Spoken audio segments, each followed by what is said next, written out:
Hello mga boss. Meron tayong gagawin ngayon sa CRT TV na ang brand, ayan, Samsung. Bale ang problema nitong TV na to, dead set, no power. So yun bale ang problema nitong TV. Base pala sa customer, ang sabi niya bago dinala to sa atin, pagsaksak daw dito sa TV, pag power on, meron daw pumuputok dito sa loob. Hanggang sa yun na nga, hindi na nag-power. So yun yung ayusin natin ngayon dito mga boss, tignan natin kung anong posibleng problema nitong TV. Pero bago yan, sa mga bago pa lang dito sa ating channel, mag-isa nang kalimutan mag-subscribe at pakipindot na rin notification bell para sa susunod na upload na gagawin natin, ma-notify kayo.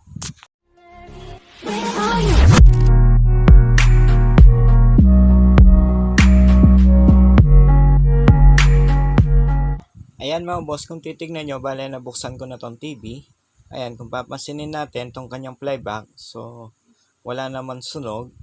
Madalas kasi sa mga may pumuputong or singaw dito sa TV na CRT TV, ito yung nagiging problema, itong kanyang playback. Pero base sa nakikita natin, ayan, wala naman tayong nakikita sunog dito sa kanyang playback, pati na rin dito sa kanyang cable.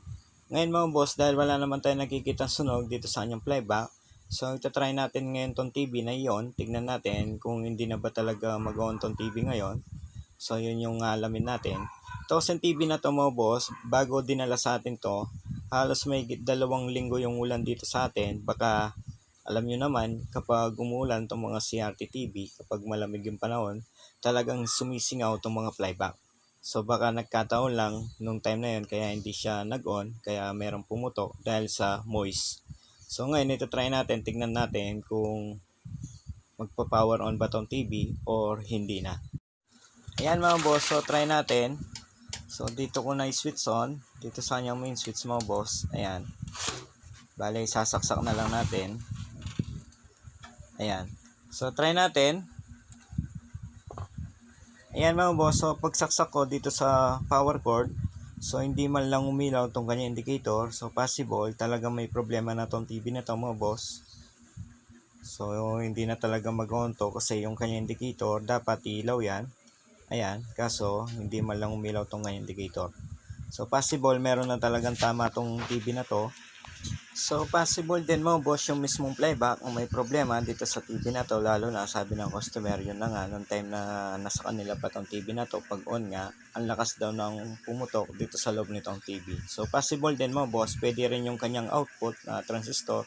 So malalaman din natin yan. So base naman sa mga ibang parts nitong kanyang mainboard, so wala naman tayong nakikitang putok or sunog. Ayan. Ngayon, unang gagawin natin, bale, i-check na muna natin tong kanyang output na transistor. Titignan nyo, bale, ito yan, ayan. Kanyang horizontal transistor. So, i-check natin yan. Baka shorted yan, kaya hindi na nag-on tong TV. So, tanggalin ko lang mga boss para ma-check natin.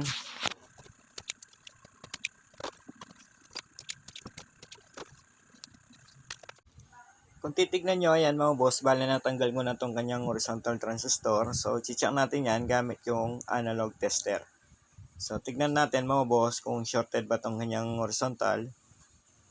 Gamit tong analog tester yan.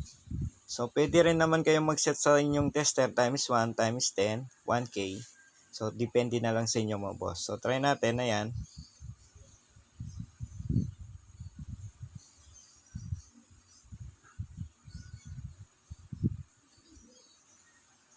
So, base sa pag-test natin mga boss dito sa horizontal transistor na to, good pa to mga boss, hindi pa to sira. Ayan. So, okay itong transistor na to mga boss, base sa pag-test natin. Ayan. So, hindi ito yung may problema. Ngayon, dahil okay yung kanyang horizontal transistor, so gagawin natin ngayon, bale magbo-voltage checking na muna tayo. So kung napansin nyo mga boss, una kong chinek yung kanyang horizontal output kasi nga mga boss, basta customer sabi nga, meron daw sumingaw, pumuputok dito sa TV. Kaya inisip natin baka yung horizontal out, shorted na kaya hindi na nag-on. Pero na-check naman natin, okay naman. So dahil okay yung kanyang horizontal transistor mga boss, bale mag-check na tayo ng supply ngayon dito sa kanyang B+. Bale ito yung kanyang B+, ayan, susundan natin, iti-trace natin, bale ito yung filter capacitor. So ito naman yung coil mga boss. Tapos pumunta na lang secondary. So itong coil na to mo boss, bale yang na muna natin yan para yun na nga ma-check natin yung B+. Ayan, kung titignan nyo, bale tapos ko nang mahiyang itong resistor coil na yan papuntang B+. Ngayon, sunod na gagawin natin, bale mag-check voltage na muna tayo dito sa kanyang B+. So, saksak ko lang mga boss, ayan. Ayun, kung titignan nyo mga boss, kahit na nakang na yung resistor papuntang B+, so hindi pa rin umilaw tong kanyang indicator. So possible, may problema to mga boss dito sa kanyang power supply or either secondary. So check na muna natin tong kanyang main filter capacitor. Tignan natin kung meron ba tayong masukat na supply dito sa main filter capacitor.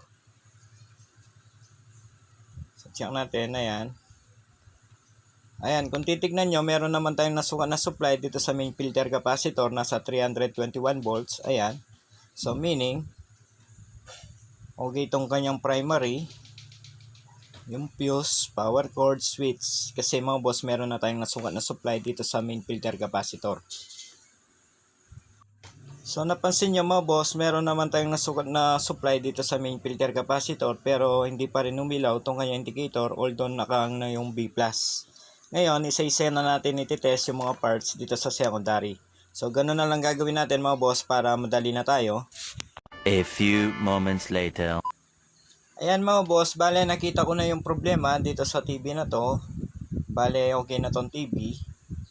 Bale nakita kong problema dito mga boss. Kung titignan nyo, itong kanyang regulator. Ayan. So yan bale nakita natin ang problema mga boss dito sa TV kung bakit ayaw mag-power on yung regulator na yan. So hindi naman shorted kasi kung shorted yan mga boss matic putok yung fuse, pero nakita naman natin meron pa rin supply yung kanyang main filter capacitor. Possible yung regulator na yan leak.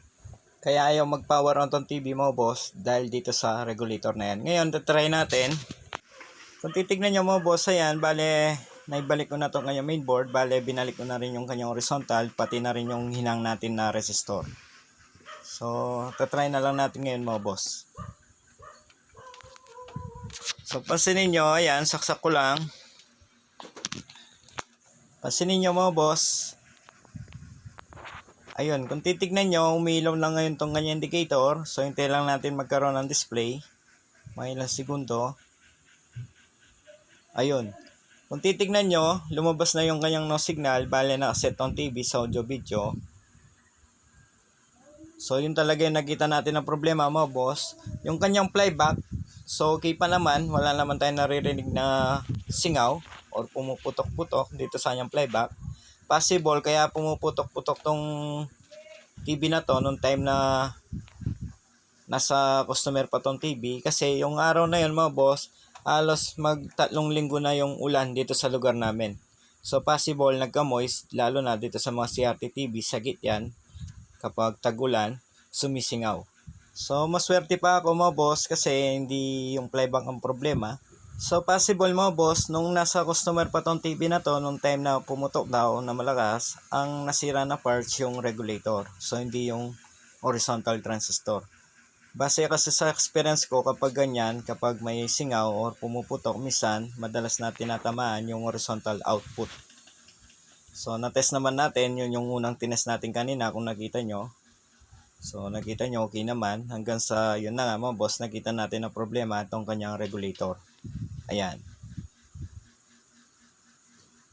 So dahil okay na to mga boss, hanggang dito na lang tong ating video. Sana kahit papano sa mga baguhan dyan, meron kayo natutunan dito sa ating video. Kung meron man, huwag nyo naman sanang kalimutan i-like, share tong ating video. Sa mga bago naman dito sa ating channel, huwag nyo rin sanang kalimutan mag-subscribe at pakipindot na rin notification bell para sa susunod na upload na gagawin natin, ma-notify kayo. Hanggang dito na lang mga boss, maraming salamat.